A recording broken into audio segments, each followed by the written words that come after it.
1. Pretoria, 1981. Picture a boy sitting alone at the top of a staircase in a house in Pretoria, South Africa. He's 10 years old. His knees are pulled up to his chest. In his hands, there's a book. Science fiction. Probably Asimov. Maybe Heinlein. And he's reading the way some children read, which is to say, he's not in that house anymore. He's somewhere else entirely. Somewhere with airlocks and distant suns and problems that can be solved with engineering and courage. The house around him is fracturing. His parents' marriage is ending in the way marriages sometimes end in the early 1980s, with doors closing and voices rising, and a kind of silence that's worse than shouting. His father is an engineer, electromechanical, the kind of man who understands how things work, but perhaps not how people work. His mother is a model and dietitian, beautiful and resilient in ways that will become more apparent later. The boy will go with his father after the divorce. This will be, by many accounts, a mistake. Outside South Africa is a country built on a foundation that cannot hold. Apartheid is the law. The streets are segregated. Violence simmers beneath everything. And sometimes it doesn't simmer. It erupts. The boy is white and privileged in a system designed to protect white privilege. But he doesn't feel protected. He feels small. He feels like the other boys at school have figured out some algorithm for cruelty that he cannot parse. They beat him once so badly, he has to have surgery on his nose. They throw him down concrete steps. They find him alone, and they make him understand that being different, being quiet, being the one who reads at the top of the staircase, these are unforgivable things. So he reads more. He reads everything. He memorizes encyclopedias. He teaches himself computer programming from a manual that comes with a Commodore VIC-20. And within 3 days, he's written a game called Blaster, a simple space game, ships and aliens. The kind of thing a child would make if the child happened to be teaching himself BASIC in 1983. He sells the code to a magazine for $500. The books tell him something the world around him does not, that the future doesn't have to look like the present. That humanity might become something more than tribes hurting each other on a single planet. That there are answers out there, in physics and engineering, and the cold equations of orbital mechanics. That if you understand the math, you can make impossible things happen. His father takes him and his brother and sister on road trips into the bush, survivalist trips, the kind where you learn to shoot and navigate and understand that comfort is temporary. Years later, he'll barely speak to his father. He'll describe those years as difficult in the way people describe difficult things when they don't want to describe them fully. But something from those years stays with him, a tolerance for discomfort, an assumption that safety is an illusion, a belief that the world will hurt you, and your only choice is whether you'll lie down for it.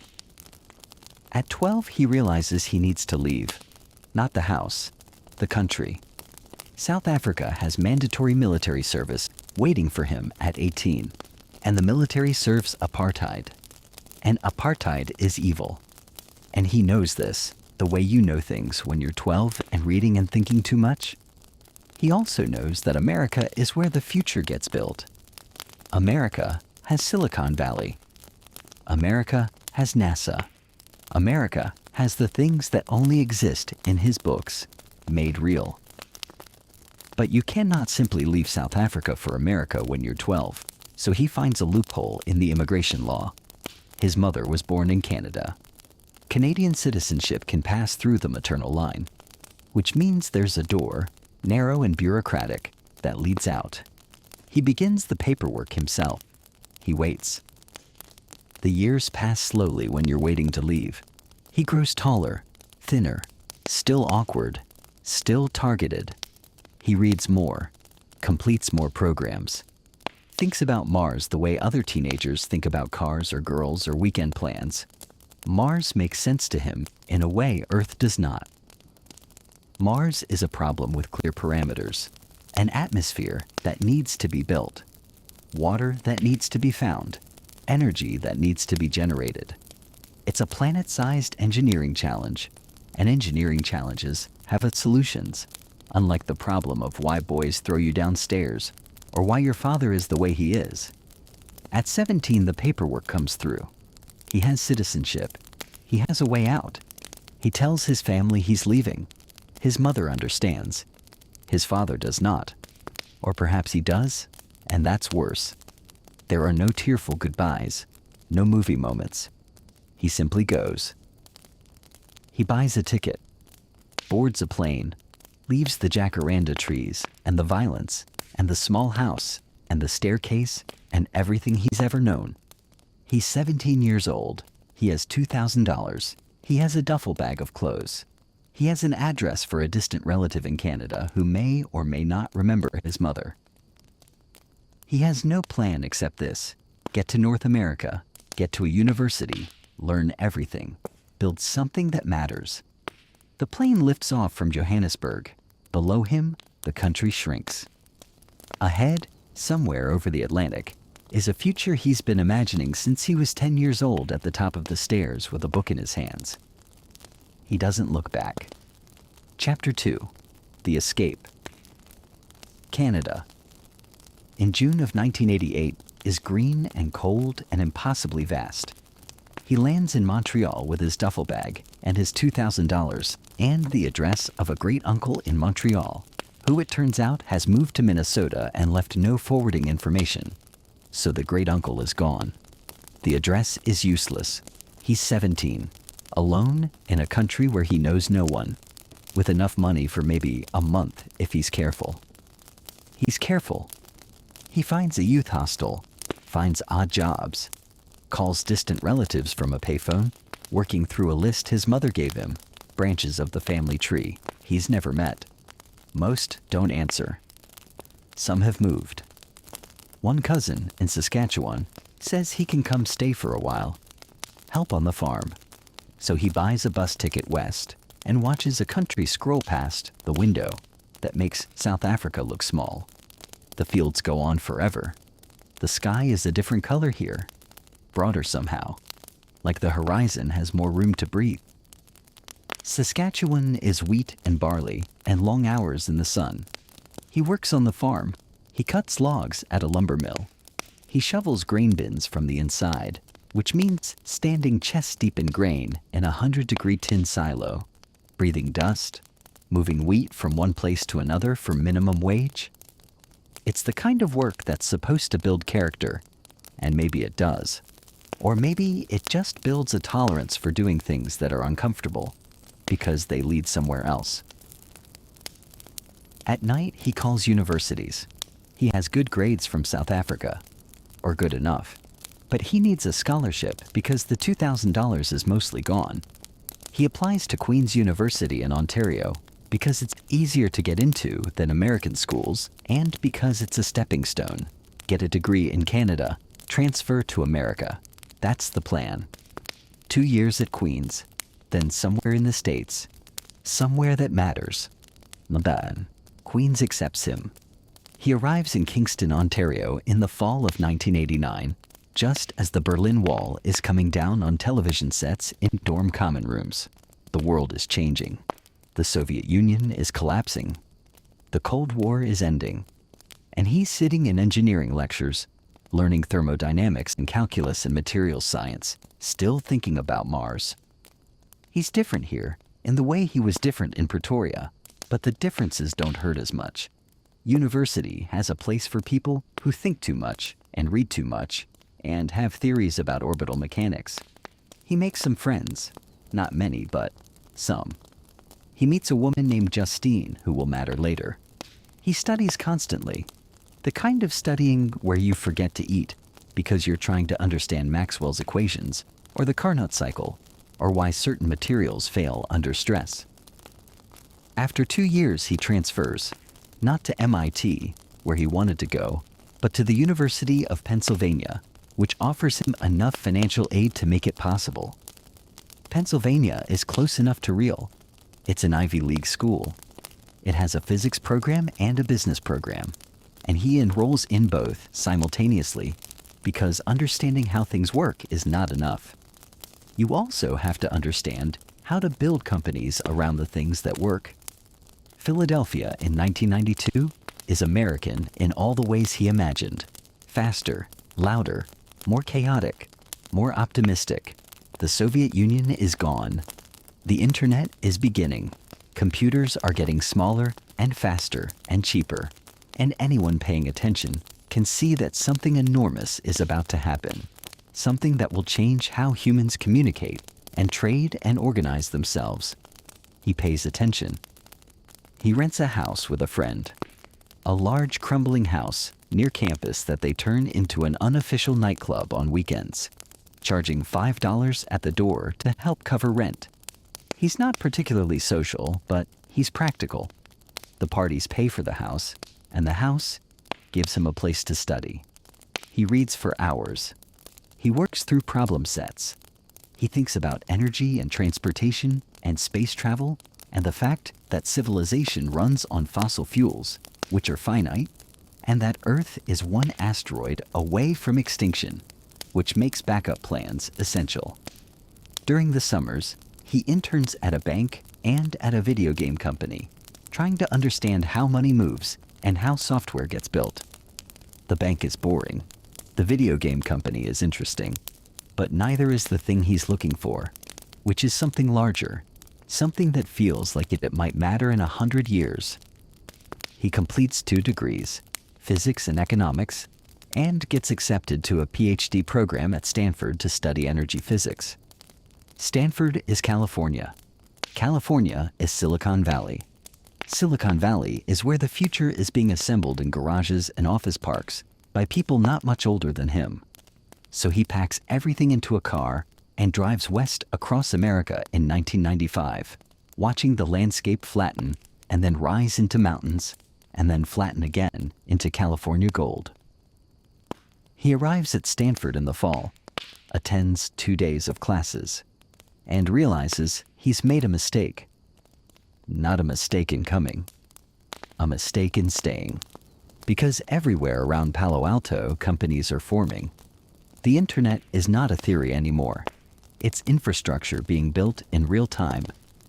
Netscape has just gone public. People are building browsers, search engines, directories, ways to buy and sell things online. The world is being rewired, and it's happening right now, not in 4 years after he finishes a PhD about energy storage. He has to choose the safe path or the uncertain one, academia or the market, the degree or the moment. He thinks about it for less than a week. Then he walks into the office of the professor, who's supposed to be his advisor, and says he's leaving. The professor is surprised, but not angry. He probably sees this happen sometimes, students realizing they've arrived at the party late, and the only way to catch up is to stop asking permission. So he leaves, defers the PhD indefinitely, which is another way of saying he quits. He and his brother Kimball, who's joined him in California, start talking about what they could build. They have an idea, or the beginning of one. Newspapers are dying because they make money from classified ads. And classified ads are about to move online. What if you built a service that helped newspapers put their content on the web before someone else disrupted them entirely?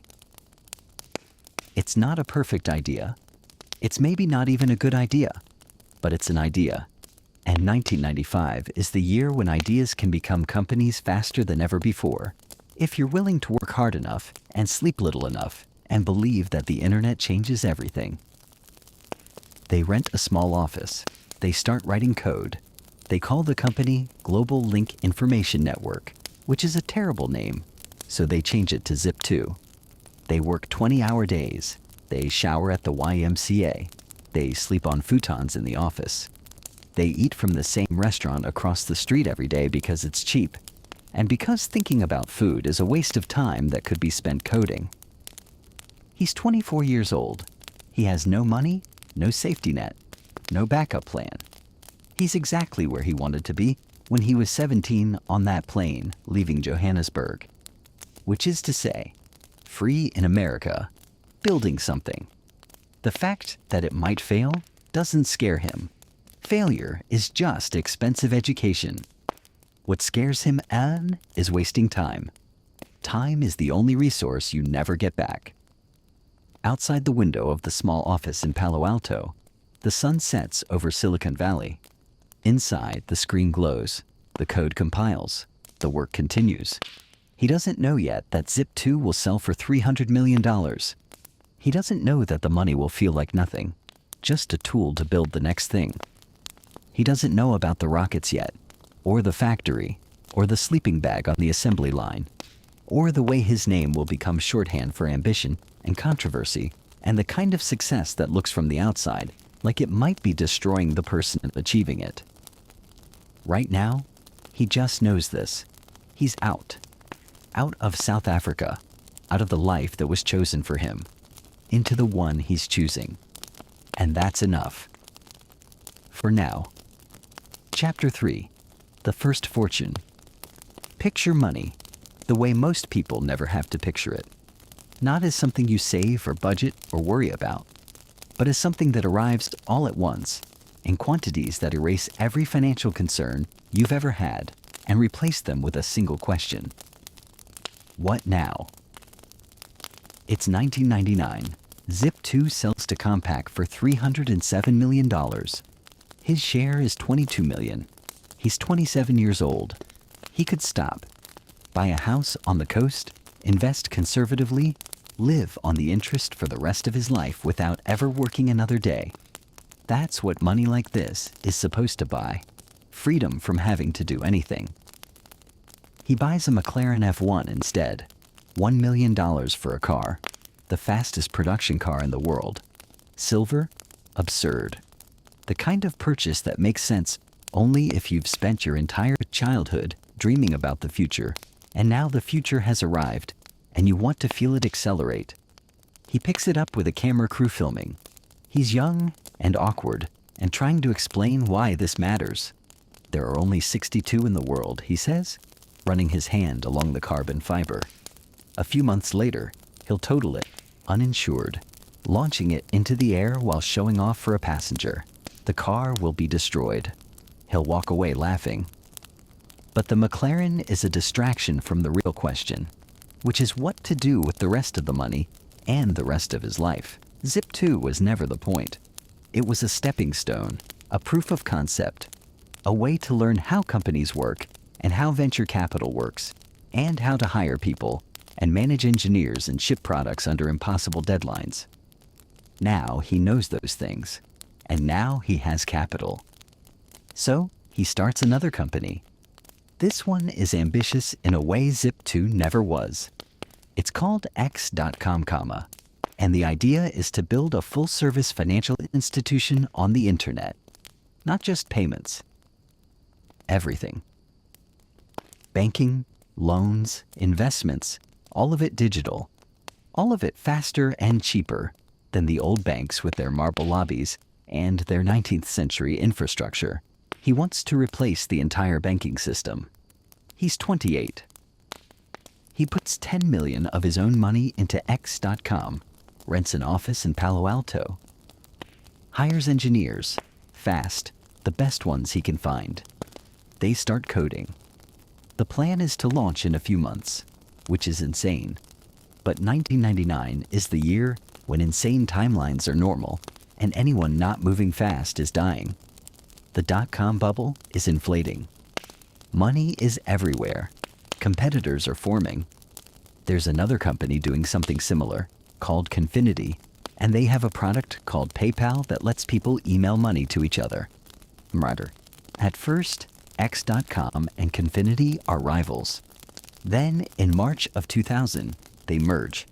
It's a messy merger, the kind where two startups with strong personalities and different visions try to become one company and discover that merging is harder than competing. He becomes the CEO of the combined entity. They keep the name X.com at first, but everyone internally calls the product PayPal. Because PayPal is the thing that's working, the thing that's growing faster than anyone expected. PayPal is viral in a way very few products are. You send money to a friend, and your friend has to sign up to receive it. And then your friend sends money to someone else, and the network grows exponentially. It's beautiful mathematically, and it's growing so fast they can barely keep the servers running. Fraud is a nightmare. Scaling is a nightmare. But the user numbers keep climbing, and the numbers are the only thing that matters in 1999, 2000, the peak of the bubble when valuation is based on growth and growth alone. He works the way he worked at Zip2, which is to say constantly. He's married now to Justine, the woman he met at Queens a decade ago. They have a house. They're trying to build a life. But he's never home. He's at the office, fighting fires, making decisions, pushing for features that seem crazy to everyone else. He wants X.com to be the name, not PayPal. He wants to rebuild the entire backend in Microsoft software instead of Unix. The engineering team thinks this is a terrible idea. In September of 2000, while he's on a delayed flight to Australia for his honeymoon, his first vacation in years, the board removes him as CEO. They do it while he's in the air. Unreachable. When he lands in Sydney and turns on his phone, he's no longer in charge of the company he founded. The board has replaced him with Peter Thiel, the co-founder of Confinity, who has a different vision and the support of the key engineers. It's a betrayal, or it feels like one. Or maybe it's just business. Maybe he was pushing too hard in the wrong directions. Maybe the board was right. Years later, he'll describe it as painful but educational. He'll say he learned that you can't take vacations when you're CEO, that you have to stay close to the levers of power, or someone else will pull them. But here's the thing. He stays. He remains the largest shareholder. He stays involved. And when PayPal goes public in 2002, and then sells to eBay for $1.5 billion later that year, his share is $180 million after taxes. $180 million. He's 31 years old. This is where the story is supposed to end for most people. This is the exit, the victory lap, the moment where you take the money and become a venture capitalist or an angel investor or a philanthropist, or you buy an island and disappear. This is more money than his family in South Africa could have imagined in 10 generations. This is escape velocity from every problem money can solve. He takes almost none of it for himself. Chapter 4. The Impossible Wager. There's a thought experiment he's been carrying around since he was a teenager, reading science fiction on that staircase in Pretoria. It goes like this. What are the problems that matter most to the future of human consciousness? Not what's profitable, not what's trendy. What actually matters on a civilizational timescale? He has 3 answers. 1. Sustainable energy. Civilization runs on oil and coal and gas, and those are finite. And burning them is changing the atmosphere in ways that could make Earth hostile to human life. If we don't solve energy, nothing else matters. 2. Space travel. Earth is fragile. 1 asteroid, 1 supervolcano, 1 engineered pandemic, and we're gone. Humanity needs to be multiplanetary. We need a backup drive, and that means Mars, because Mars has water ice and an atmosphere. Thin, but an atmosphere. And it's close enough to reach with chemical rockets if you solve the economics. 3. Artificial intelligence. Machines are getting smarter, and at some point, they'll be smarter than humans. And that transition point is the most important moment in history. But AI is complicated, and he's not sure yet what to do about it, so he puts it aside for later. Energy and space. Those are the 2. And in 2002, both industries are dying or dead. The electric car has been killed by the auto industry. General Motors built the EV1 in the 90s, leased a few thousand of them, then recalled every single one and crushed them in the desert because electric cars were a compliance exercise, not a real product. Everyone knows electric cars are slow, ugly, impractical, short range. Golf carts for environmentalists. Space is even worse. NASA's budget has been cut for decades. The space shuttle is a jobs program that costs $1 billion per launch and can't go beyond low Earth orbit. The Russians will sell you a seat to the International Space Station for $20 million, but that's it. There's no plan to go back to the moon. There's certainly no plan for Mars. The entire aerospace industry has accepted that space is done, that the glory days were the 60s, that we went to the moon and came home, and that was enough. He looks at these two industries, energy and space, and he sees something everyone else has missed. They're not dying because they're impossible. They're dying because no one's trying. The problems are solvable. The physics works. What's missing is the willingness to risk everything on a solution. So he decides to risk everything. He takes his $180 million and he divides it, more or less, between two new companies. One is called Tesla Motors, which he doesn't found but joins early, investing in, and eventually taking control of. The other is called Space Exploration Technologies Corporation, SpaceX.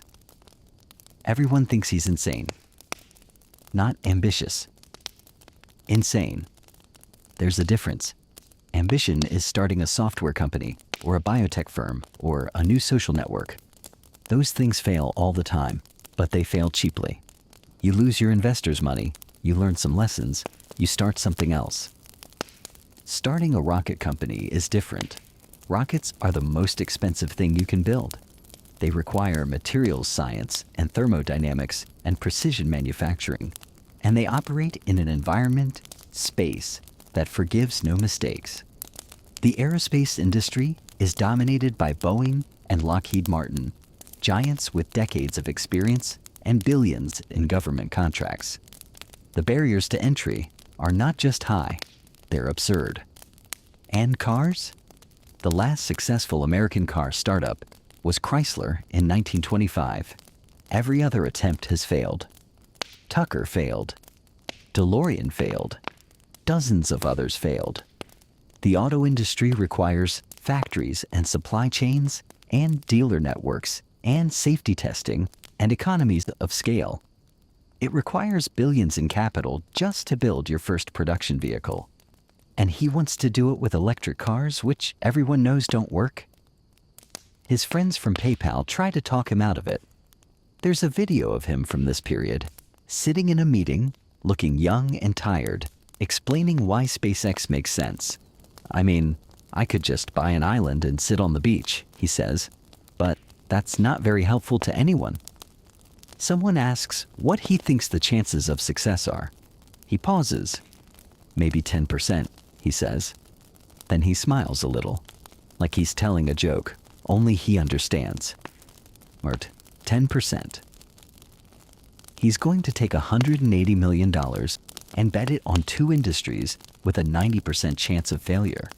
And if he fails, when he fails, because 10% means failure is the likely outcome, he'll lose everything. Not most of it. Everything. Because you can't halfway build a rocket company. You can't test the market with a prototype.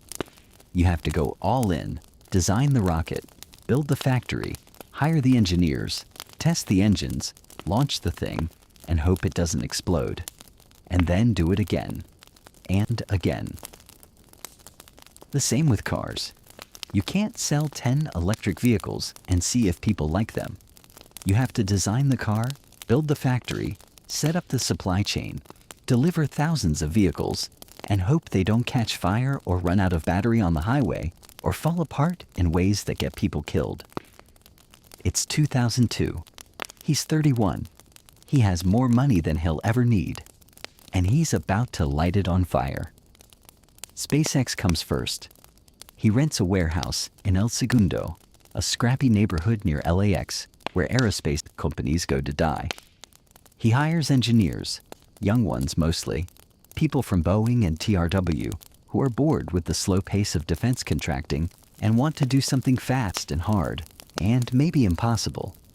He tells them the goal: build a rocket that can reach orbit for a tenth of the current cost, make space cheap, make it accessible, prove that a private company can do what only governments have done. The rocket they design is called the Falcon 1. It's small relatively. 2 stages: liquid oxygen and rocket-grade kerosene.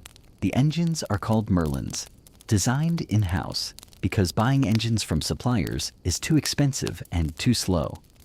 They build everything themselves: engines, avionics, structures, vertical integration, control the whole stack. It's the only way to make the economics work.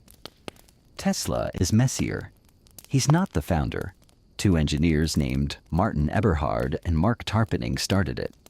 But he leads the first major investment round, putting in most of the money himself. The plan is to build a sports car first, something fast and sexy that proves electric can be desirable. Then use the revenue to build a sedan. Then a mass market car. Each generation funds the next. They license a chassis from Lotus. They pack it with lithium-ion batteries, thousands of them, the same cells used in laptops. They design an electric motor and a cooling system and software to manage the battery pack. It's supposed to cost about $60,000 per car to build. It ends up costing over $100,000. The company is burning money faster than anyone projected. And SpaceX is burning money even faster. Building rockets is expensive in ways that are hard to explain to people who've never built rockets. Every test is expensive. Every failure is expensive. The engines have to be tested over and over, fired on test stands, analyzed, modified, fired again. The structures have to be proof tested. The avionics have to be validated. And then you have to ship the whole rocket to a launch site. They choose Kwajalein Atoll in the Marshall Islands, a tiny speck in the Pacific, and you have to assemble it there and fuel it and launch it and hope it works. By 2005, he's put more than $50 million into SpaceX, another 50 into Tesla. He's married with twins now, then triplets, 5 sons, a family, a life that requires stability. And he's betting everything on rockets and cars. His friends think he's going through a midlife crisis. His investors think he's lost perspective. The industry thinks he's a rich kid, playing with toys he doesn't understand. What they don't understand is that he's not playing. He's never been playing. He's been waiting his whole life to do this, to take the money and the freedom and the knowledge and use it to solve the problems that matter. And if it fails, if the rockets explode and the cars catch fire and the money disappears, at least he'll have tried. At least he'll have aimed at something bigger than himself. The first Falcon 1 is scheduled to launch in 2005. Everything depends on it working. If it fails, they'll have to build another one, and another. And eventually, the money will run out. But that's a problem for later. Right now, in the warehouse in El Segundo, the engineers are working. The rocket is coming together. The engines are firing on the test stand. The numbers look good. Maybe 10% isn't so bad after all. Chapter 5, Rocket Graveyards. Kwajalein Atoll is a place most people have never heard of and will never visit. It's a tiny coral island in the middle of the Pacific Ocean, part of the Marshall Islands, thousands of miles from anywhere that matters. During World War II, it was a battlefield. After the war, it became a U.S. Army missile testing range. Now, in 2006, it's where SpaceX has come to prove that a private company can reach orbit. The island is hot, humid, covered in scrub brush and sand. There are coconut crabs the size of small dogs. There are unexploded bombs in the jungle from battles fought 60 years ago. The nearest hospital is 1,000 miles away. If something goes wrong during launch, if someone gets hurt, there's no quick evacuation. You're alone out here, which is maybe appropriate because SpaceX is alone in a different way. No government safety net, no billion-dollar contracts, just a small team and a rocket, and the hope that physics will cooperate. The Falcon 1 stands on the launch pad, white and black, 70 feet tall, thin as a pencil against the sky. It's loaded with RP-1 fuel and liquid oxygen, super chilled, venting vapor in the tropical heat. The team has been on the island for weeks, working 20-hour days, troubleshooting problems, replacing parts, running through checklists. They're exhausted. He's exhausted. He's been flying back and forth between Los Angeles and Kwajalein, between SpaceX and Tesla, between two companies that are both running out of money. The first launch is scheduled for March the 24th, 2006. The countdown proceeds. The engines ignite. The rocket lifts off, rising on a column of flame, and for 25 seconds, everything is perfect. The trajectory looks good. The telemetry is clean. And then, at 25,000 feet, a fuel line fails. The engine shuts down. The rocket falls back into the ocean. Failure 1. They retrieve what they can from the water, analyze the wreckage, identify the problem. A corroded nut. A tiny piece of aluminum that failed under stress. It's fixable. They build another rocket. Ship it to the island. Try again. The second launch is March the 21st, 2007, a year later. The fuel line is fixed. The new rocket is better, stronger, more thoroughly tested. The countdown is smooth. Ignition. Liftoff. The rocket climbs, faster this time, arcing out over the Pacific. First stage separation. The second stage ignites. Everything is working. The team is cheering in the control room. And then, at 300 kilometers altitude, the second stage begins to roll. Oscillating. Tumbling. The engine is still firing, but the rocket is spinning. And you can't reach orbit if you're spinning. The payload, a satellite for the Defense Department, never makes it to the right trajectory. Failure 2. He stands in the control room afterward, watching the data, trying to understand what went wrong. The engineers think it's a slosh problem, fuel sloshing in the tanks, creating instability, or maybe it's the software, or the engine bell, or something else entirely. Rockets are unforgiving. A single mistake, a single miscalculation, and the whole thing fails. And they're making mistakes because they're learning, because no one on the team has ever built an orbital rocket before. They're inventing as they go. Tesla, meanwhile, is imploding.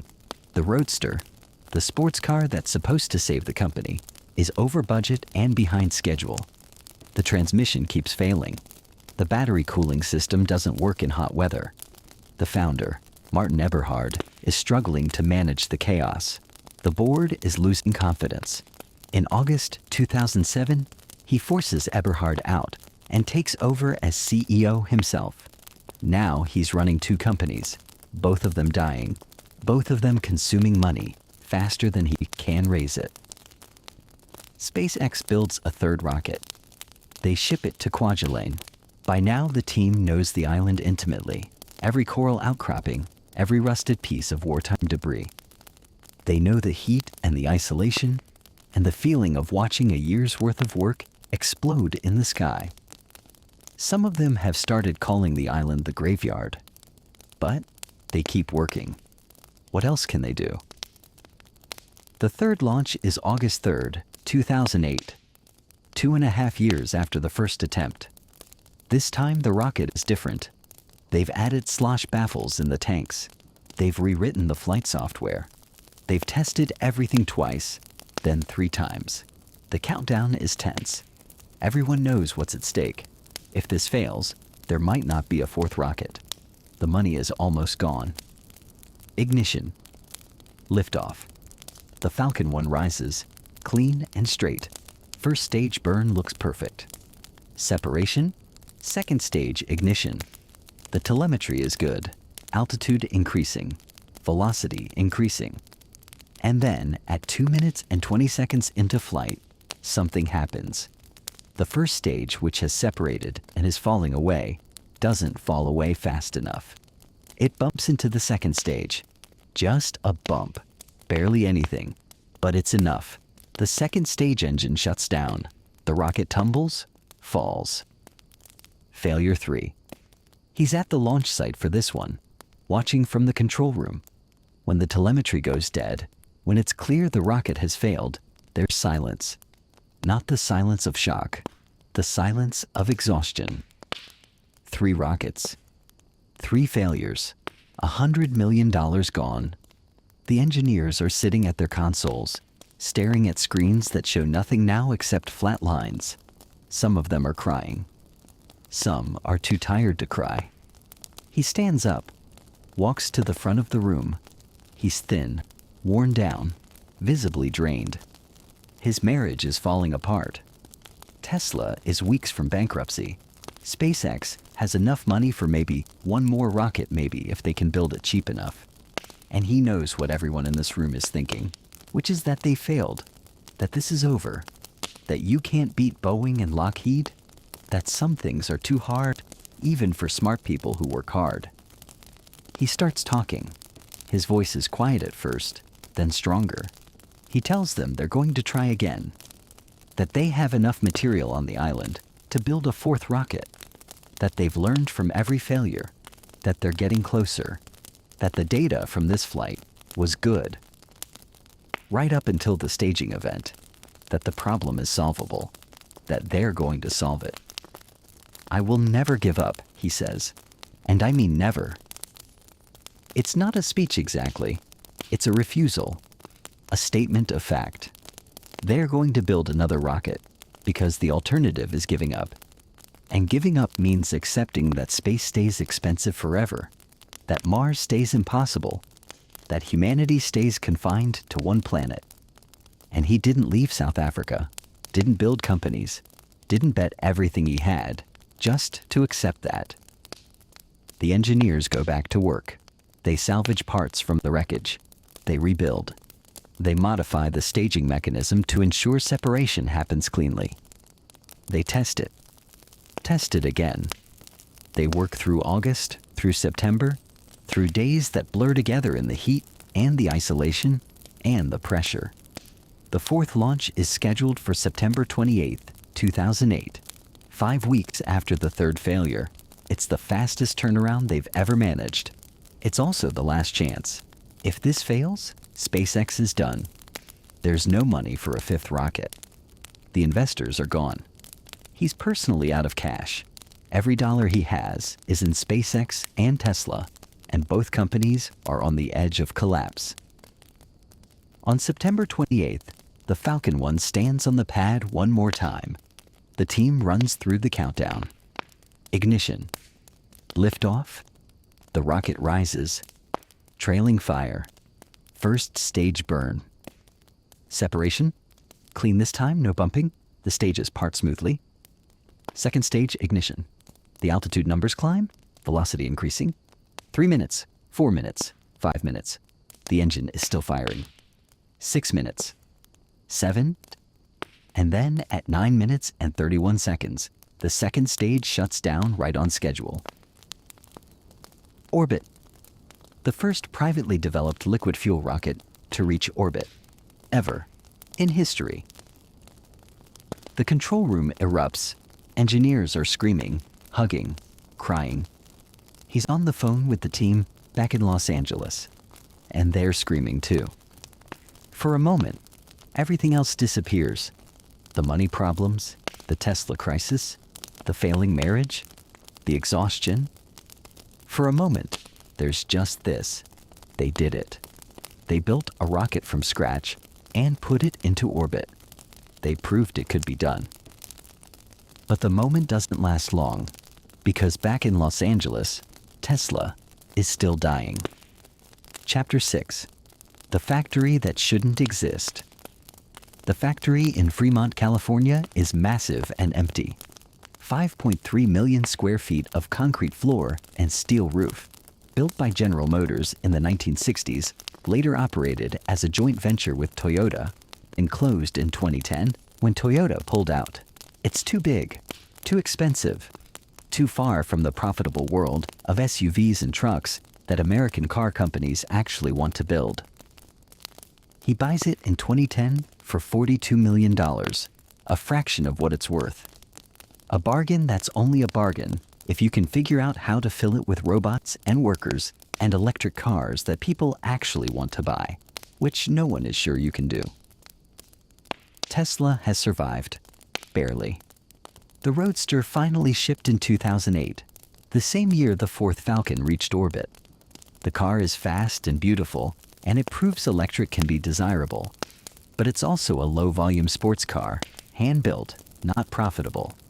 The real bet is the Model S, a luxury sedan, all electric, designed in-house from the ground up. It's supposed to be Tesla's iPhone moment. The product that transforms the company from a curiosity into a real automaker. But building the Model S requires building a factory, and building a factory requires money. Hundreds of millions of dollars. And Tesla has been on the edge of bankruptcy so many times that raising money is nearly impossible. The 2008 financial crisis destroyed the capital markets. Car companies are toxic investments. Chrysler and GM both went bankrupt and needed government bailouts. Who's going to invest in a startup trying to build electric cars in the worst automotive market in decades?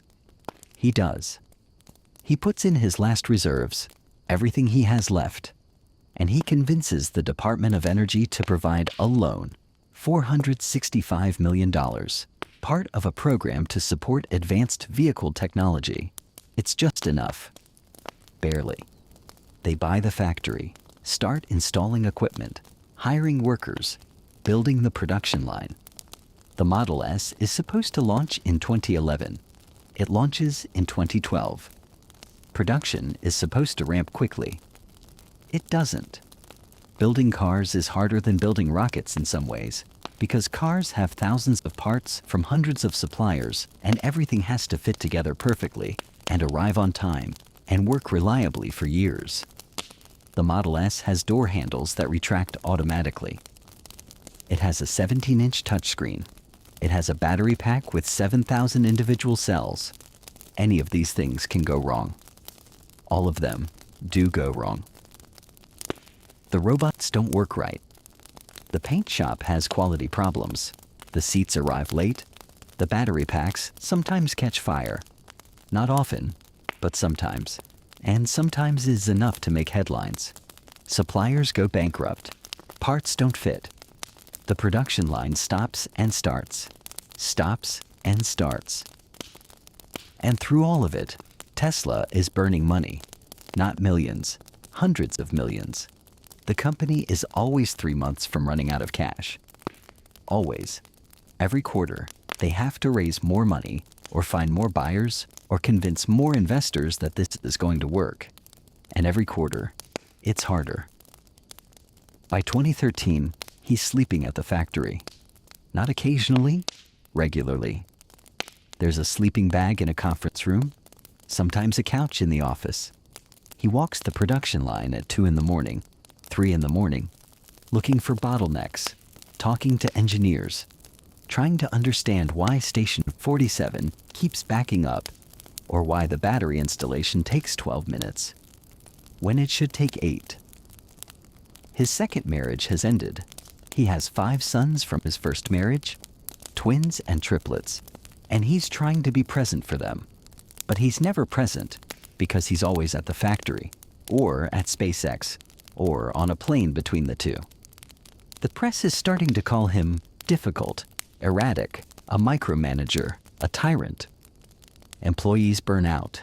Some quit. Some stay because they believe in the mission, or because they've never worked anywhere with this much intensity, or because they're too tired to leave. The factory runs 6 days a week, then 7. The robots work 24 hours. The humans work as many hours as they can stand. There are injuries. There are safety violations. There are stories that leak to the press about people collapsing from exhaustion, about bathroom breaks being timed, about a culture that treats workers like machines that can be optimized. He pushes back on some of this, acknowledges some of it, changes some things. ignores others. He's focused on one thing: production rate. How many cars per week? The company has taken deposits for thousands of Model S sedans. Those customers are waiting. The revenue from those sales is the only thing keeping Tesla alive. If they can't ramp production, the company dies. If the company dies, electric cars die with it, because no one else is trying. GM killed the EV1. Nissan has the Leaf, but it's a compliance car, short range, not serious. Tesla is the only company actually trying to make electric vehicles that can replace gas cars. So he stays at the factory. He learns the production line the way he learned physics and programming. By immersion, by obsession, by refusing to accept that something is too complicated to understand. He walks every station. He asks questions. Why does this take so long? Why does this fail so often? Can we do it differently? Some of the solutions are obvious once you see them. Some require redesigning parts. Some require replacing robots with humans, or humans with robots. Some require accepting that the original plan was wrong and starting over, which is expensive and painful, but better than continuing down a path that doesn't work. In 2013, Tesla comes within 2 weeks of bankruptcy. 2 weeks. The company is negotiating a sale to Google, a desperation deal, when suddenly the production numbers improve. The revenue starts coming in. The quarterly report shows something unexpected. A profit. A small profit, but a profit. The stock price jumps. New investors appear. The Google deal falls apart because it's no longer necessary. Tesla survives. The Model S wins Motor Trend. Car of the Year. It gets the highest safety rating ever recorded. Consumer Reports calls it the best car they've ever tested. Customers love it. The waiting list grows. Production ramps to 500 cars a week, then 1,000. The factory that was empty starts to fill with noise and motion and the smell of welded metal and fresh paint. But surviving is not the same as succeeding. The company is still fragile. Every quarter is still a crisis. The next car, the Model X, an SUV with falcon wing doors that are beautiful and complicated and a nightmare to manufacture, is behind schedule and over budget. The car after that, the Model 3, is supposed to be the mass market vehicle, the $35,000 car that makes electric vehicles accessible to normal people. But the Model 3 is years away, and between now and then, Tesla has to not die. Which means more 18-hour days, more sleeping bags, more walks through the factory at midnight, looking for the thing that's broken, the thing that's slow, the thing that's preventing them from building cars fast enough to stay alive. In 2016, the Model 3 is unveiled. 500,000 people put down deposits within a month.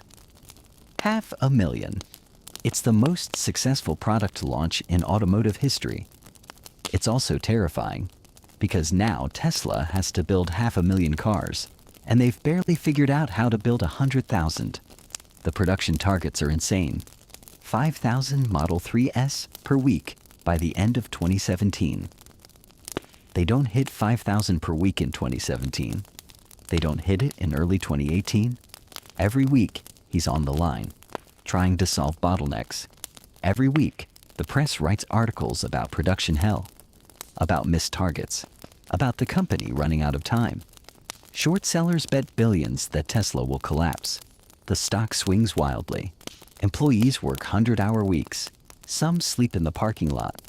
The portable bathrooms outside the factory become overflow housing for workers too tired to drive home.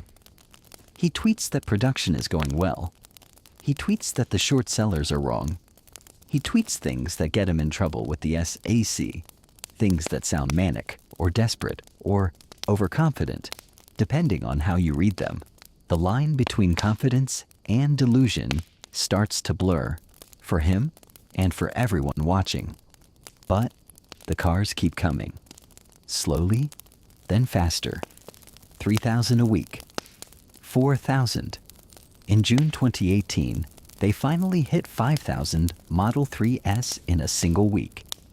They do it by building a third production line in a tent outside the factory, a giant temporary structure that violates every norm of automotive manufacturing, but works. The tent becomes a symbol of desperation, of innovation, of a company that refuses to accept the rules about how things are supposed to be done. Tesla survives again. The factory that shouldn't exist keeps running. The robots keep welding. The workers keep working. The cars roll off the line and onto trucks and into driveways across America. Electric cars, quiet, fast, emission-free. Proof that the impossible is just the difficult, stretched over time. And somewhere in that factory, in a conference room with a sleeping bag on the floor, he closes his eyes for a few hours before the next shift starts. Because the work is never done.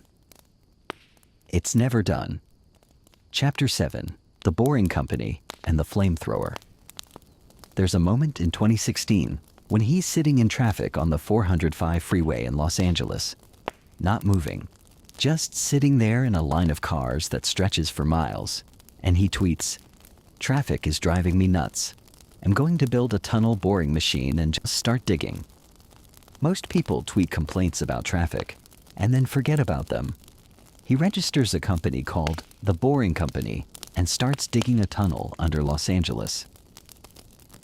This is how his mind works under stress. When Tesla is in production hell and SpaceX is trying to land rockets and everything is on fire and there are 18 problems that need solving immediately, he starts a tunnel company. Not as an escape, as another problem to solve. Because maybe the issue isn't that he has too much to do. Maybe the issue is that the problems aren't interesting enough, or varied enough, or that his brain needs multiple tracks running simultaneously to feel normal. The Boring Company is absurd on its surface. Digging tunnels is slow and expensive, and dominated by enormous construction firms with decades of experience. A tunnel under Los Angeles costs $1 billion per mile using traditional methods. The machines are massive. The environmental reviews take years. The permits are Byzantine. And he thinks he can do it better, faster, cheaper, because he's never dug a tunnel before and therefore doesn't know all the reasons it's impossible. He buys a used tunnel boring machine, names it Godot, and starts digging a test tunnel in Hawthorne under the SpaceX parking lot. No permits at first, just digging to see if the ideas work. The machine is slow. Traditional boring machines advance about 50 feet per day. He thinks they should be 10 times faster. The key is to make the tunnel diameter smaller. Instead of boring massive tunnels that can fit 2 lanes of traffic, bore narrow tunnels that fit a single car on an electric skate that moves at 150 miles per hour. It's a terrible idea, probably. Definitely untested.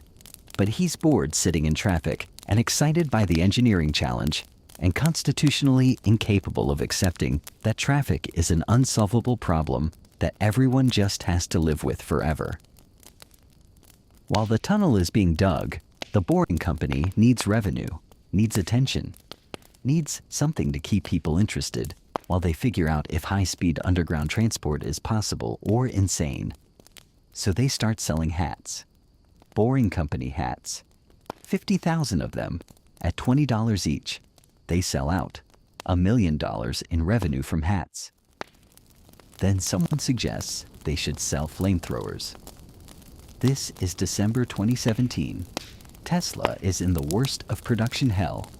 The Model 3 is behind schedule. The company is burning money. The short sellers are circling.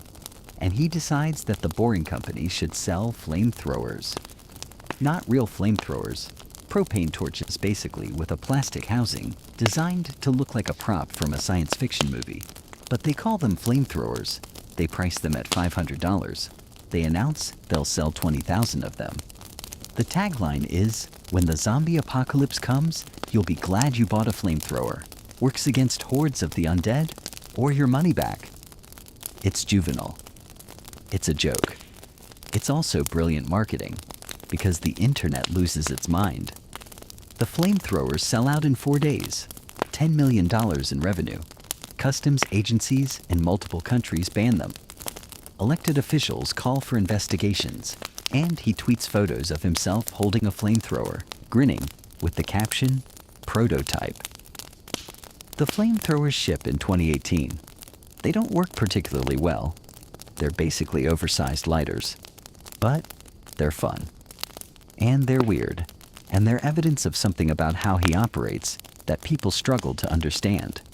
The ability to treat serious projects and absurd projects with the same intensity. Because here's the thing.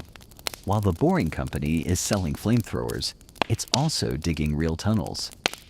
A test tunnel in Las Vegas that will eventually become a loop system under the convention center. Another tunnel being planned for Chicago.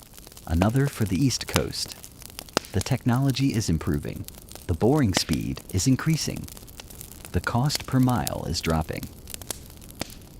Is it revolutionary? Maybe not. But it's faster than traditional methods and cheap enough that cities are interested. The Las Vegas Loop opens in 2021. It's not the high-speed skate system he originally envisioned.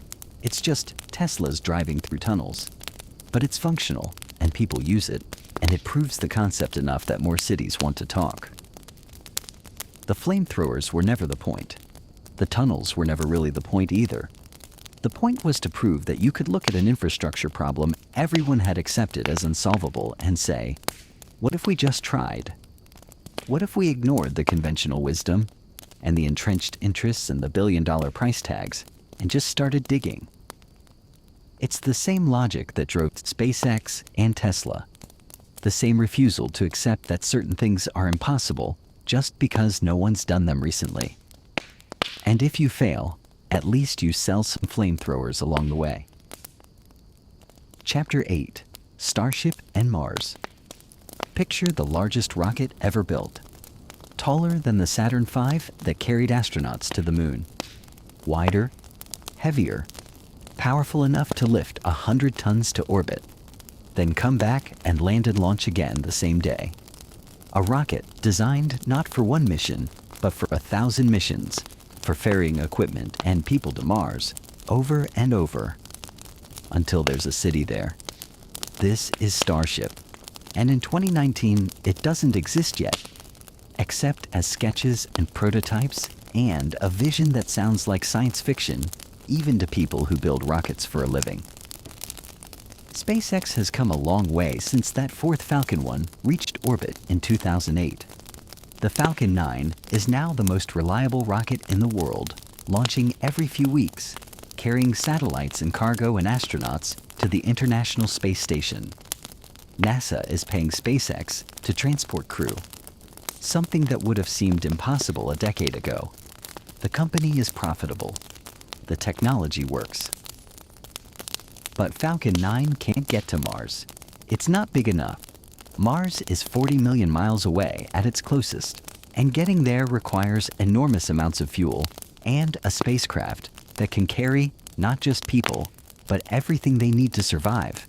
Habitats, power systems, life support, equipment for manufacturing fuel for the return journey. You can't do that with a Falcon 9. So he proposes Starship.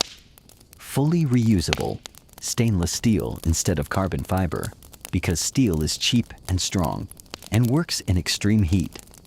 Powered by Raptor engines running on liquid methane and liquid oxygen, because methane can be manufactured on Mars from the CO2 atmosphere and water ice.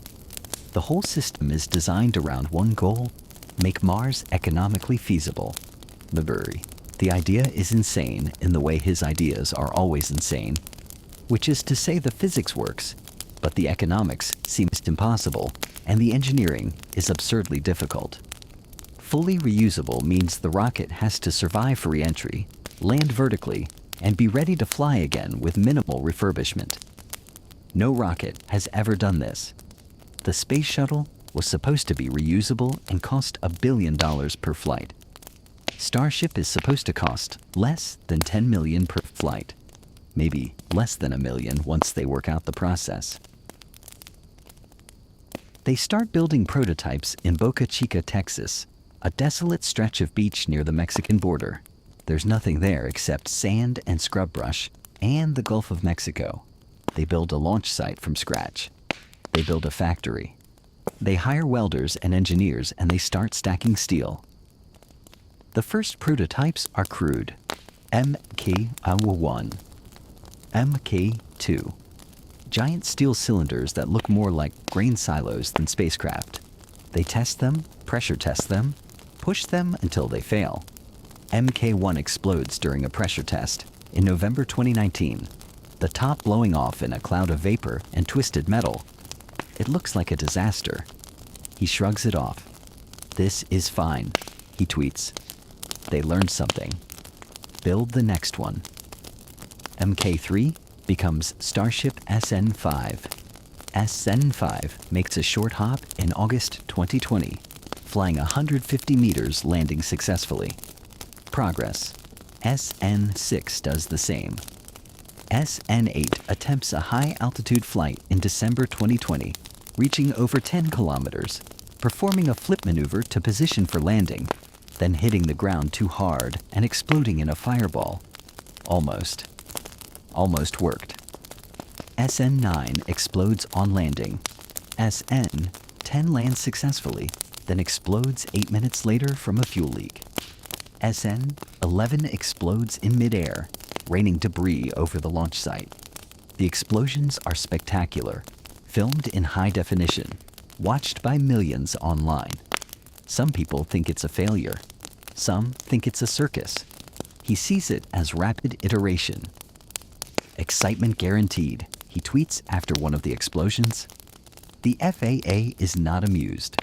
Neither are some of the environmental groups or the residents near Boca Chica, who have had their quiet beach turned into a rocket factory with explosions every few months. There are investigations, fines, restrictions. He complains publicly about the FAA, about bureaucracy, about regulations that slow down progress. Some of the complaints are valid. Some are the frustration of someone who wants to move at startup speed but is building rockets, which are inherently dangerous and require oversight. SN15 finally sticks the landing in May 2021. High-altitude flight, flip maneuver, descent, landing, success. The rocket sits on the pad afterward, dented and scorched, but intact. The team celebrates. It's not orbit yet, but it's proof the concept works. Then comes the hard part, the orbital launch system. Starship is just the upper stage. It needs a booster, super heavy, 33 Raptor engines, more thrust than any rocket ever built. The entire stack is 400 feet tall. Launching it requires a launch tower, a flame trench, fueling systems, thousands of tons of propellant. They build it all in Boca Chica, working around the clock, pushing through regulatory delays and technical challenges, and the sheer absurdity of building the world's most powerful rocket in a place that was empty beach 5 years ago. The first orbital launch attempt is April 20th, 2023. The full stack, Starship on top of Super Heavy, 33 engines, fully fueled. The countdown proceeds. Ignition. All engines light. The rocket lifts off, slowly at first, then faster, the sound hitting you in the chest, even from miles away. It clears the tower it's flying. Then things start to go wrong. Engines fail. 3, then 4, then more. The rocket starts to tumble. It's still rising, but it's not stable. The flight termination system activates. The rocket explodes at 39 kilometers altitude, 4 minutes into flight. Pieces fall into the Gulf of Mexico. The launch pad is destroyed. The concrete under the rocket was pulverized by the engine exhaust, sending chunks of debris flying for miles. It's a mess. The FAA grounds Starship pending investigation. The environmental groups file lawsuits. The critics declare the program a failure. He sees it differently. The rocket launched. It cleared the tower. They got data. They learned what failed. Now they fix it. They rebuild the launch pad with a water-cooled steel plate system to handle the exhaust. They improve the engine reliability. They modify the flight software. They work through the FAA review process, making changes, submitting reports, waiting for approval. The second orbital launch is November 18th, 2023. The new pad works. All 33 engines stay lit. Starship separates from Super Heavy. The booster is supposed to return and land. It doesn't. It explodes over the Gulf, but Starship reaches space. It's flying on its own, coasting toward orbital velocity. Then the flight termination system activates again. Another explosion. But this time they got further. They proved stage separation works. They proved Starship can survive in space, at least for a few minutes. The third launch is March 14th, 2024. Super Heavy performs a controlled splashdown. Starship reaches orbital velocity. It's actually in space, actually coasting, actually working. Then it's supposed to re-enter and land in the ocean near Hawaii. During re-entry, the thermal protection tiles start to fail. The heat builds. Starship breaks apart over the Indian Ocean. Close, so close. Each launch costs hundreds of millions of dollars. Each failure is public, spectacular, analyzed frame by people on the internet. Some of them cheer. Some of them mock. Some of them are just watching to see what happens when someone tries to build something this ambitious this quickly. He keeps building. He's not discouraged by the explosions, or he doesn't show it if he is. SpaceX is producing Starships faster than they're launching them. There are multiple vehicles in various stages of assembly at Boca Chica. The plan is to launch once a month, then once a week, then more. Rapid iteration. Learn from each flight. Fix the problems. Try again. Because the goal isn't just to build a rocket. The goal is to build a system that can transport 1 million people to Mars over the next 50 years. That requires a rocket that's cheap enough and reliable enough and reusable enough to fly thousands of times. Starship isn't there yet. It's not even close. But it's closer than anything else has ever been. Mars is still a dream. The timelines keep slipping. First people on Mars by 2024, then 2026, then 2030, then who knows? The distances are vast. The radiation is lethal. The dust storms are planet-wide. The lack of atmosphere means no aerodynamic braking. The cold is extreme. Building a self-sustaining city on Mars requires solving 1,000 problems, any one of which could be a showstopper. But the physics works. The trajectory is possible. The fuel can be manufactured locally. The habitats can be built. The greenhouses can grow food. It's all solvable in theory if you have enough time and enough money and enough rockets. And if the rockets keep exploding, you build more rockets. You learn from the explosions. You iterate faster than anyone else. You accept that failure is part of the process, that you can't test a rocket by analyzing it on the ground. You have to launch it and see what breaks and fix it, and launch again. Standing in Boca Chica, watching a Starship prototype on the pad, massive and silver in the Texas sun, you can almost see it. The future he's been talking about since he was a teenager. Rockets landing on Mars, habitats being assembled, greenhouses growing under domes, humans becoming multiplanetary. Or you can see a steel cylinder that's going to explode, probably, and take another few $100 million with it. Both things are true. The question is which one you believe in. Chapter 9. Twitter and the Unraveling. There's a moment in early 2022 when he starts buying Twitter stock, quietly at first, small purchases, until he owns 9% of the company. Then he files the required disclosure and the stock jumps, and everyone starts speculating about what he's planning. He's offered a board seat. He accepts. Then, 3 days later, he declines. Instead, he makes an offer to buy the entire company, $44 billion, the largest leveraged buyout in history. No one is entirely sure why.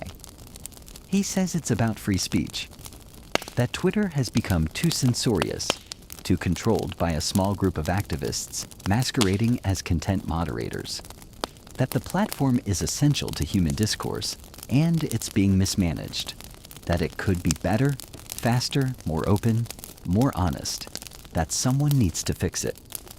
Maybe that's true. Maybe it's also true that he's addicted to Twitter in the way some people are addicted to checking their phone every 3 minutes. He tweets constantly, memes, engineering updates, arguments with journalists, polls asking his followers to vote on corporate decisions. His account has over 100 million followers. It's his direct line to the public, unfiltered, unedited. And maybe he's watched Twitter make decisions about what can be said and who can say it, and he's decided he wants control over that. The offer is $54.20 per share. Twitter's board accepts. The deal is announced in April 2022. Then, almost immediately, he starts having doubts. He claims Twitter has more bots than it disclosed, more fake accounts. He demands data to verify the user numbers. Twitter refuses to provide the level of detail he wants. He tries to back out of the deal. Twitter sues. Delaware Chancery Court, the venue for corporate disputes, where judges are unsympathetic to buyers who get cold feet. The case is straightforward. He signed an agreement. He waived due diligence. He can't back out because he changed his mind. The judge sets a trial date. His lawyers scramble. The depositions are scheduled. And then, in October 2022, days before the trial, he capitulates. He'll buy Twitter. $44 billion. He shows up at Twitter headquarters in San Francisco carrying a sink. Let that sink in, he tweets, with a video of himself walking through the lobby. It's a dad joke. It's also a message. Things are about to change. He takes over on October 27, 2022. Within hours, he fires the CEO, the CFO, the head of legal, the head of trust and safety. Within days, he fires half the company, more than 3,000 people. Some are told in midnight emails. Some find out when their laptops stop working. There are stories of people being fired while on maternity leave, of visa holders who have days to find new jobs or leave the country, of entire teams eliminated without anyone understanding what those teams did. He says the company was bloated, inefficient, too many meetings, not enough code. He's probably right to some extent. Twitter employed 7,500 people, and the product hadn't changed meaningfully in years. But the layoffs are brutal and chaotic and public, and they set the tone for everything that follows. The remaining employees are told they need to commit to being extremely hardcore or leave with severance. Hundreds more leave. The people who stay are working 100-hour weeks, sleeping in the office, trying to keep the platform running with a skeleton crew. Systems start breaking. Authentication fails. Uptime drops. The company loses major advertisers, Apple, Disney, General Motors, who are uncomfortable with the chaos and the changing content moderation policies. He implements a subscription service. Twitter Blue, $8 a month for a verification checkmark. The old system, where checkmarks indicated identity verification, is scrapped. Now anyone can buy a checkmark. Within hours, fake accounts are impersonating brands, celebrities, politicians. Eli Lilly's stock drops when a fake verified account tweets that insulin is now free. Twitter has to pause the rollout, fix the issues, relaunch. The content moderation policies shift. He reinstates previously banned accounts, including controversial figures, saying he believes in free speech absolutism. Then he bans accounts that track private jets, including one that tracks his own jet, citing safety concerns. Then he bans journalists who wrote about the jet tracking ban. Then he unbans them after backlash. The rules seem arbitrary, changing based on his mood. or his latest argument with someone on the platform. Advertisers keep leaving. Revenue drops. He cuts more staff, sells office furniture, stops paying rent on some offices. The company is burning cash. He's borrowed $13 billion to buy Twitter, and the debt service is over $1 billion a year. Twitter's revenue was less than $5 billion before he took over, and it's dropping. The math doesn't work. He stays up tweeting at 2, 3, 4 in the morning, arguments with reporters, polls about whether he should step down as CEO. 57% vote yes. He says he'll resign as soon as he finds someone foolish enough to take the job. Months pass. He doesn't resign. The platform itself becomes a different thing. More chaotic, more political, more willing to host conspiracy theories and misinformation and content that the old Twitter would have removed. Some people love this. They see it as a return to free speech, to open discourse, to a platform that doesn't infantilize users by deciding what they can see. Some people hate it. They see it as a descent into toxicity, into a place where harassment is tolerated and lies spread faster than truth. He seems to be enjoying the chaos, or at least he's not bothered by it. He's fighting with the Anti-Defamation League, which has criticized Twitter's content moderation. He's threatening to sue them. He's posting memes about media bias and government censorship and the woke mind virus. He's engaging in culture war debates that have nothing to do with engineering or rockets or electric cars. And people start to wonder, what happened? This is the person who built SpaceX and Tesla, who solved reusable rockets and made electric cars desirable, who sleeps on factory floors and knows the production line better than anyone. That person still exists. He's still running those companies, still pushing Starship development, still overseeing Tesla's expansion. But there's another version now too. The version that's extremely online, that's reactive and combative, and seemingly unable to let criticism go unanswered. Tesla's board is worried. The stock has dropped 40% since he bought Twitter. Some of that is the broader market, but some is concerned that he's distracted, that he's spending his time fighting battles on Twitter instead of fixing Tesla's production issues or finalizing the Cybertruck or managing the China expansion. Investors are calling for him to step back from Twitter, to focus on the companies that matter. He doesn't step back. If anything, he leans in harder. He changes Twitter's name to X in July 2023, or replacing the bird logo with a black X. The rebrand is abrupt, confusing. The domain twitter.com still works, but he wants everyone to call it X, which no one does. It's X in the same way the artist formerly known as Prince was a symbol. Technically correct, but rejected by common usage. The company, now called X, keeps bleeding money. He brings in a new CEO, Linda Yaccarino, an advertising executive who's supposed to bring back the advertisers.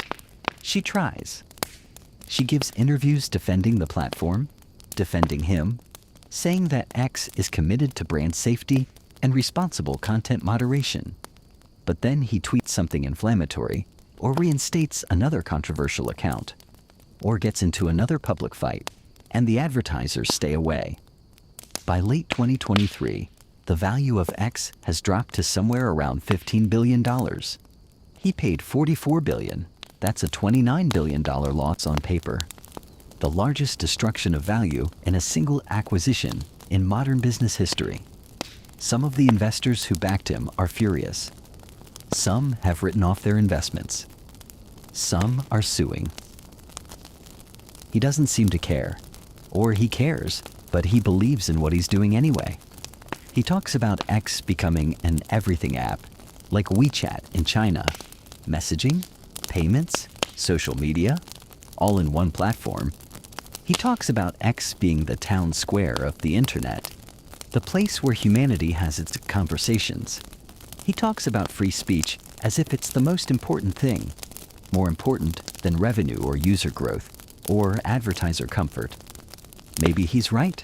Maybe Twitter, X, needed someone willing to burn it down and rebuild it. Maybe the old model was dying anyway, and all he did was accelerate the process. Maybe in 5 years it'll be the platform he envisions, and the $44 billion will seem like a bargain.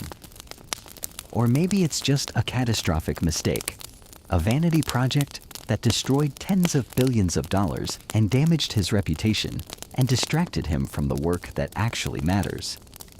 Maybe buying Twitter was the moment when he stopped being the guy who solves impossible problems and became the guy who creates unnecessary ones. Standing outside Twitter, X headquarters in San Francisco, looking up at the building where the bird logo used to be, and now there's just an X. You can feel the weight of it, not just the money, though the money is staggering.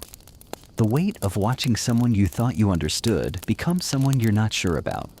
Someone who might be a genius, or might be having a very public breakdown, or might be both at once. The employees still inside are working. The servers are still running. The tweets, posts, are still flowing. The platform hasn't collapsed, despite predictions that it would. Maybe that's something. Maybe keeping a social network running with a fraction of the staff is its own kind of achievement, even if everything else is chaos. Or maybe it's just another explosion in Boca Chica. Spectacular, public, educational in its way. And somewhere in the wreckage, data that tells you what to build next. If you're still building, Chapter 10, The Compound Fractures. There's a cost to moving faster than everyone else. Not just money, though the money is enormous. Not just time, though, the time is everything. The cost is personal, accumulated over years, compounded by choices that seem necessary at the time, but in retrospect, might have been something else. He's been married 3 times. The first marriage to Justine lasted 8 years and produced 6 sons, twins, then triplets, and 1 son who died of SIDS at 10 weeks old. They divorced in 2008, the same year SpaceX finally reached orbit, and Tesla almost went bankrupt. Justine wrote about the marriage afterwards, about feeling erased, about his intensity and his need for control, about the way he said at their wedding reception, "I am the alpha in this relationship." The second marriage to Tallulah Riley, a British actress, happened fast. They married in 2010, divorced in 2012, remarried in 2013, divorced again in 2016. She's spoken kindly about him in interviews, described him as someone who works so much that being married to him is like being married to an absence. They stayed friends afterward, which says something, though it's not clear what. The third marriage to Grimes, a musician, wasn't technically a marriage. They never formally wed, but they had 2 children together and were together on and off from 2018 to 2022. They named their first son XAEAC, which California wouldn't allow on a birth certificate, so they modified it, but everyone just called him X. Their second child, a daughter, was born via surrogate and named Exa, Dark Sidereal, though they called her Y. He has 11 living children now, total. Maybe more? There are rumors of other children with other women, some confirmed, some not. He said he's worried about population collapse, about declining birth rates, about humanity not having enough of people to colonize Mars. He said he's doing his part. Some people find this charming. Some find it dystopian. Most just find it strange. The children see him, but not often enough. He said this himself, that he wishes he spent more time with them, that he's not a good father, in the traditional sense. He brings them to rocket launches sometimes, to the factory. They grow up around welding and engines and the smell of rocket fuel. It's not a normal childhood, but then nothing about his life is normal. His father, Errol, is still alive, somewhere in South Africa. They don't speak. The relationship was severed years ago for reasons he doesn't fully explain in public. In interviews, he's described his father as a terrible human being, said that every bad thing you could possibly think of, his father has done. Errol has given his own interviews, contradicting this, painting himself as misunderstood. The truth is probably somewhere in between, or maybe it's exactly what Elon says it is. Either way, the wound is there, visible in the way he talks about his childhood. His mother, May, is still close to him. She's a model, even in her 70s, and she appears at events, supportive, proud of her son's accomplishments, in a way that seems genuine. But she also lived through the childhood he had, watched the bullying, watched the relationship with his father. She knows the cost of what he's become. The relationships that break aren't always romantic or familial. Employees burn out. Some leave SpaceX or Tesla after a few years, exhausted, saying it was the hardest they've ever worked, and they learned more than anywhere else, and they'll never do it again. Some leave and speak well of him. Some leave bitter, with stories about being yelled at, or humiliated, or fired for small mistakes, or pushed past human limits. There are lawsuits. Former employees suing for wrongful termination, for discrimination, for unsafe working conditions. Some are settled quietly. Some go to trial. The details that emerge are ugly sometimes. Stories about racial slurs at the factory, about women being harassed, about safety protocols being ignored in the rush to meet production targets. He denies some of it, fixes some of it, ignores some of it. The pattern is consistent. Move fast, break things, including people, and deal with the consequences later if you have to. His public persona has fractured too. For years, he was the visionary, Tony Stark made real, the guy who was saving the world with electric cars and making humanity multiplanetary. People loved him. Magazine covers, TED Talks, guest appearances on The Big Bang Theory, and Iron Man 2, and Rick and Morty. He was cool, or at least cool for a billionaire. That changed somewhere around 2018. The Thai cave rescue where he called a diver a pedo guy in a tweet, and then got sued for defamation and won, but looked petty and vindictive in the process. The podcast with Joe Rogan, where he smoked weed and Tesla's stock tanked. The tweet about taking Tesla private at $4.20 a share, funding secured. That turned out to not be secured and resulted in SEC sanctions and a $40 million fine. Each incident chipped away at the image. By the time he bought Twitter, the narrative had shifted. Now he was erratic, impulsive, a cautionary tale about what happens when you have too much money and too much power and no one willing to tell you no. The people who still supported him said everyone else was just jealous, that he was being attacked for being successful, for challenging the establishment. The people who opposed him said he'd always been like this, that the mask had just slipped. The Twitter addiction made it worse. He's online constantly, arguing with journalists, responding to random accounts, posting memes at 3 a.m. Every controversy becomes a multi-day saga. Every criticism gets amplified. He seems unable to let things go, to ignore bad press the way most CEOs do. It's like he needs to win every argument, correct every inaccuracy, defend every decision. His brother Kimball has pulled back from the companies, focused on his own ventures. The early employees from Zip2 and PayPal, the PayPal Mafia, as they're called, have mostly scattered to their own projects. Some stay in touch, some don't. The isolation that comes from being too successful, too visible, too singular in your obsessions, that settled around him like fog. And then there's the loneliness. He's talked about this surprisingly openly for someone who seems so defended, that working 100 hours a week is painful, that he wouldn't recommend it, that he's done it because it seemed necessary because the companies would die otherwise, but that it's taken a toll, that he's lonely sometimes, that meaningful relationships are hard when you're never fully present. Tesla's stock has made him the richest person in the world, or close to it, depending on the day. The number fluctuates. 200 billion, 250 billion, down to 150 billion when Twitter erases 30 billion in value. But numbers like that are abstract. They don't buy back time. They don't repair relationships. They don't make you less alone at 2 in the morning when you're tweeting at strangers because the alternative is silence. There's a video from 2022, an interview, where he's asked about happiness. He pauses for a long time, longer than most people pause when asked a simple question. Then he says happiness is a choice, that you can choose to be happy or not, but that he's not sure he chooses it very often. That he feels more satisfaction from work than from anything else. That maybe that's not healthy, but it's who he is.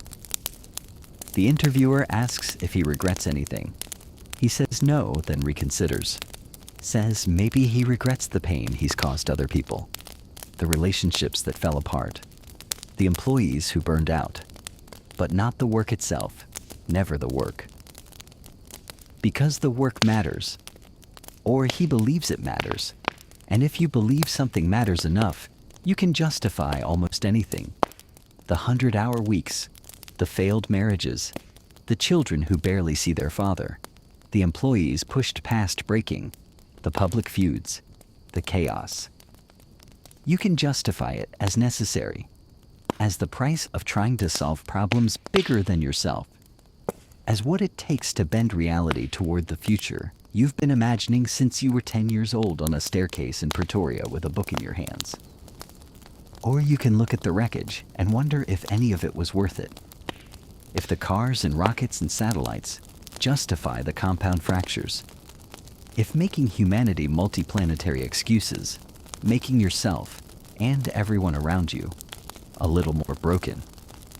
Both things can be true. They probably are.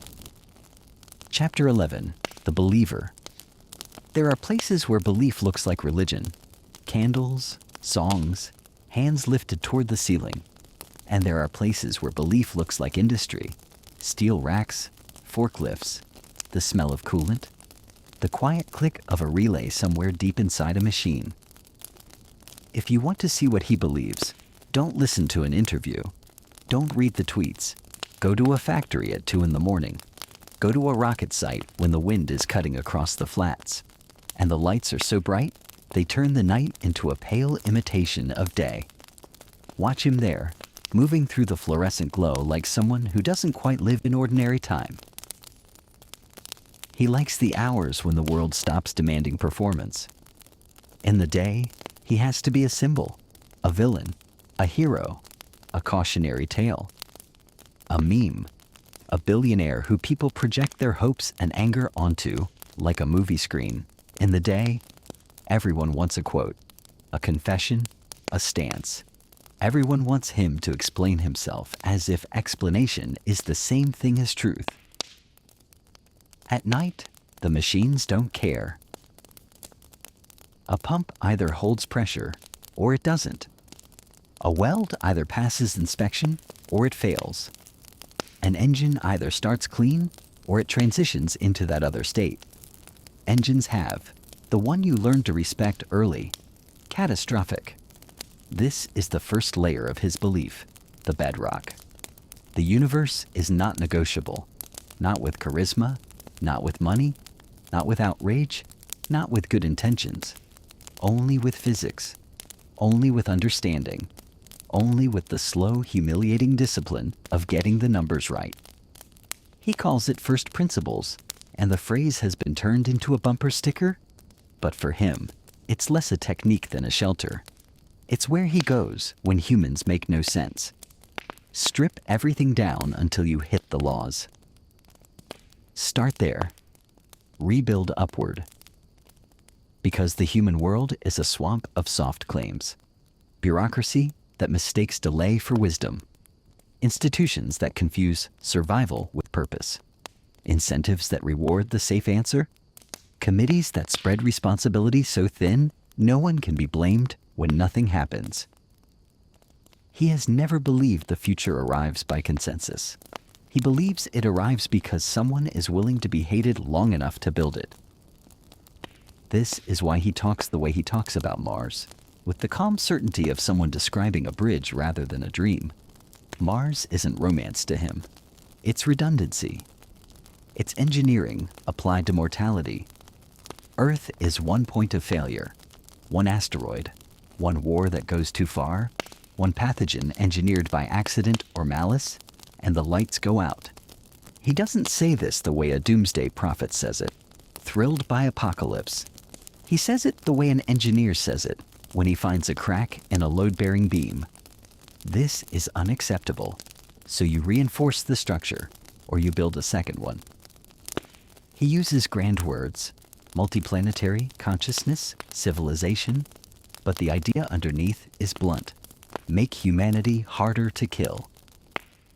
People argue about whether this is noble or delusional, but they rarely argue about whether it's his. It's the thread you can pull through everything he's done. The reason he could have bought an island and didn't. The reason he turned the first fortune into a match and struck it against two industries everyone else had written off. It is also the reason he is the way he is. Belief of that scale has side effects. It distorts. It warps the air around it. It makes ordinary life feel like wasted motion.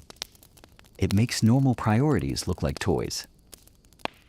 If you believe extinction is plausible, if you believe the future is a thing you can lose, you become allergic to later. Later is a liar. Later is how societies die, slowly, comfortably, without noticing. Later is the committee that meets again next quarter. Later is the regulation that takes 10 years. Later is the plan that never becomes a launch. So, he worships speed. Not speed as a hobby, speed as morality, speed as survival, speed as a way to outrun decay. He sets deadlines that sound insane, and when they aren't met, he sets them again. Because the point of the deadline was never the date. It was the pressure. Pressure changes behavior. Pressure forces decisions. Pressure reveals what matters. Under pressure, people stop polishing slide decks and start welding.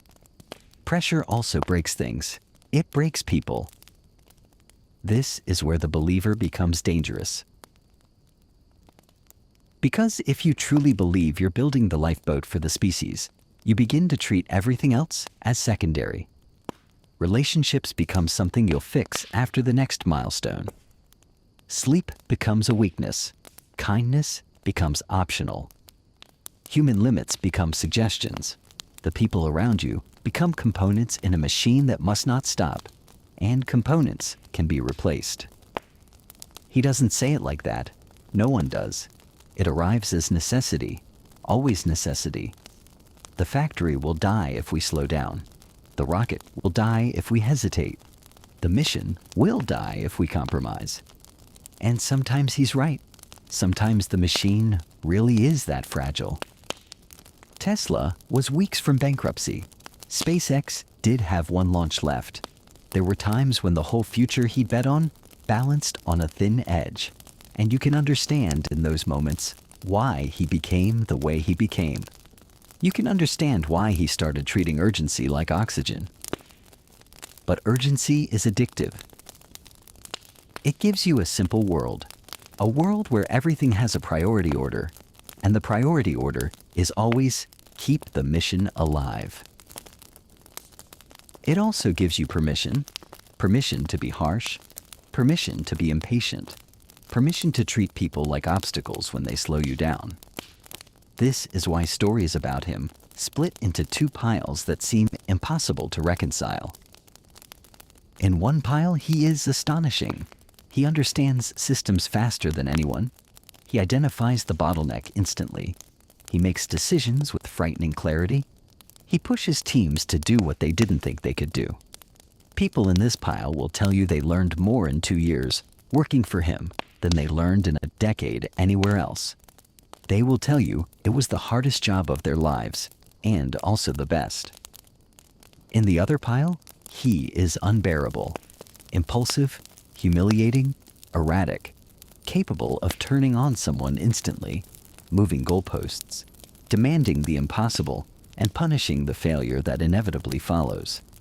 People in this pile will tell you they aged 10 years in one. They will tell you the mission was real, and the cost was too. Both piles can be true. They probably are. Because belief is not a soft thing in him. It is not gentle. It is not patient. It is not the kind of belief that sits quietly in a person and warms them. It is a furnace. It produces power. It also consumes fuel. Sometimes the fuel is money. Sometimes it's time. Sometimes it's public goodwill. Sometimes it's the most expensive thing, the people closest to him. And then there is the newer belief, the one that got tangled with the older one. The belief that the public square matters as much as the factories and the rockets. That discourse is infrastructure. That the ability to speak and argue and offend and be offended is part of a civilization's immune system. That if you restrict speech too much, you create pressure that eventually explodes. That sunlight is better than suppression. He says free speech, and people hear different things depending on what they already think of him. Some hear liberation. Some hear permission for cruelty. Some hear a man rationalizing the control he wants. Some hear the sincere fear of someone who thinks institutions are drifting toward censorship and doesn't trust them to stop. What's undeniable is that he treats this as existential now, not just a hobby, not just a side quest. He talks like the future depends on it, like censorship is a civilizational threat, like he's defending something sacred. And defending something sacred changes you. It makes you combative. It makes you reactive. It makes you see enemies everywhere. It makes you treat criticism as sabotage instead of information. Nadet. He has always had critics. The difference now is that he meets them in the open, instantly, with 100 million people watching. He doesn't let the wave pass. He tries to punch the ocean. It drains him. It poisons him. It also, somehow, energizes him. Like conflict is a stimulant, and silence is withdrawal. So the believer becomes a paradox. Someone building systems that require patience and reliability, while living inside a feedback loop that rewards impulsiveness and outrage. Someone preaching about long-term survival, while spending short-term attention on fights that don't move a rocket 1 inch closer to orbit. And this is the central tension of him now. Not whether he believes. He believes. The tension is whether belief is still steering him, or whether the spectacle is. Because belief can build miracles, but it can also justify wreckage. It can make you think you're allowed to burn anything if the fire points toward a better world. At some point, every believer has to face the same question. Is the mission worth the cost? He would answer immediately, yes. Because to him, the alternative is unthinkable. The alternative is a species that never tries. A species that stays on one planet until one bad day becomes the last day. A species that could have built the lifeboat and didn't because it was hard and slow and expensive and people complained. He cannot accept that. So he keeps moving. He keeps compressing time. He keeps treating the future like something you can force into existence by will. In the fluorescent silence of a factory, belief is easy. It is only the work. It is only the truth of the machine. The hard part is stepping back into the human world and remembering that the machine is not the only thing that matters, that the future is made of people, that the cost is not abstract. But he doesn't step back easily. He never has. He is a believer, and believers don't stop when they're tired. They stop when they're finished. And he is not finished. Chapter 12, the present tense. The problem with myths is that they're always told in hindsight. In hindsight, the failures become necessary. The explosions become lessons. The near bankruptcies become dramatic pauses before triumph. The story becomes clean. The arc becomes inevitable. But the present tense is not clean. The present tense is a dashboard lit with warnings. It's a calendar that never empties. It's a phone that never stops vibrating. It's a world that has turned him into a symbol and then complains when he behaves like one. The present tense is where you find out if the mission can survive the man. Because the mission is bigger now than it has ever been. The rocket program is no longer trying to prove it can reach orbit. That was the old fight. The new fight is harder. Proving it can become routine. Proving it can become infrastructure. Proving that launch can become boring. Boring is the real goal. Boring means reliable. Boring means cheap. Boring means you can do it again tomorrow. Starship is still not boring.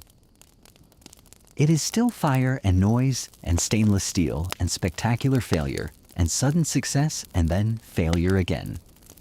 It is still a system being invented in public, under cameras, under regulators, under the eyes of a world that both wants it to work and wants it to explode, so it can say, "See, this is what happens when hubris meets physics." And every time it explodes, the internet does what the internet does. It turns engineering into morality.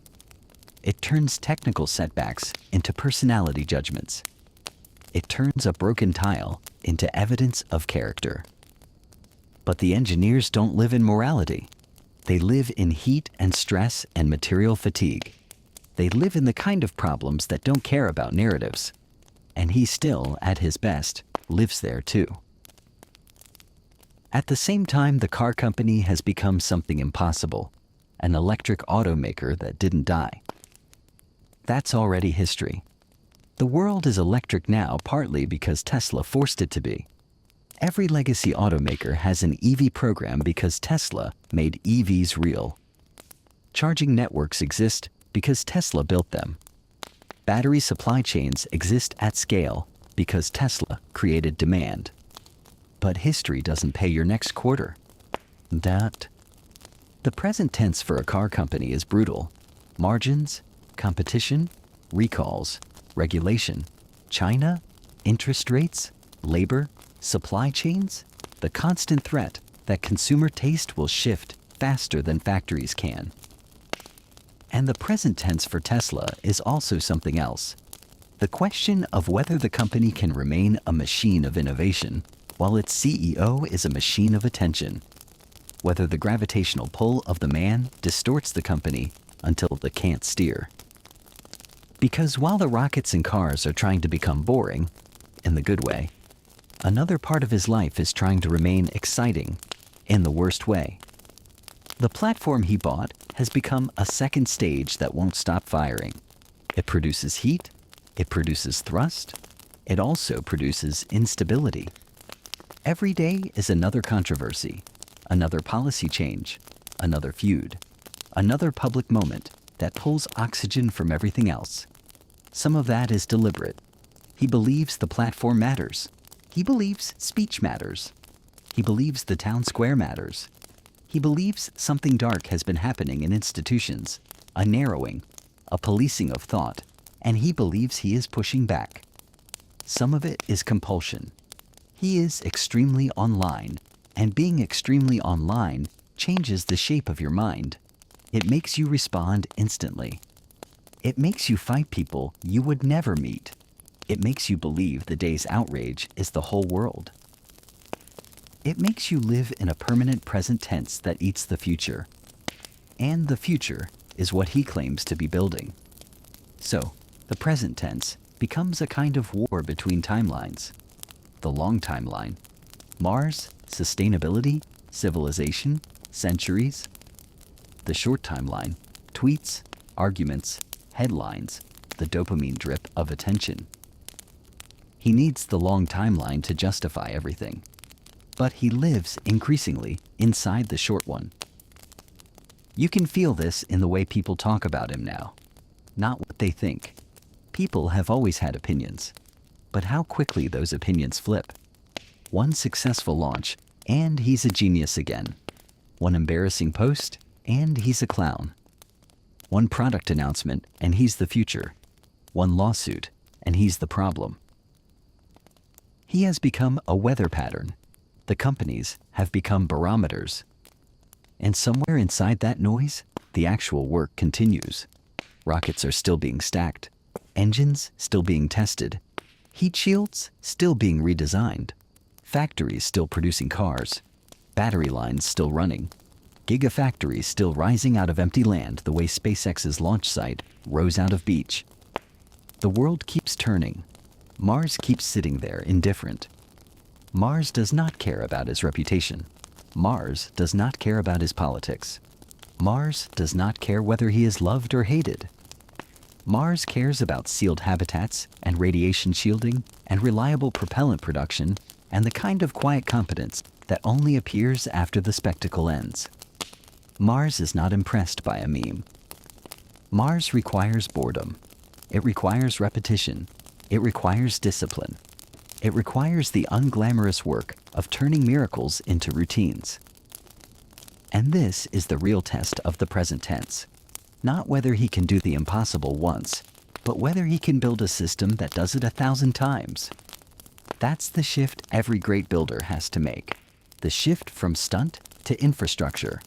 The shift from heroic sprints to reliable process.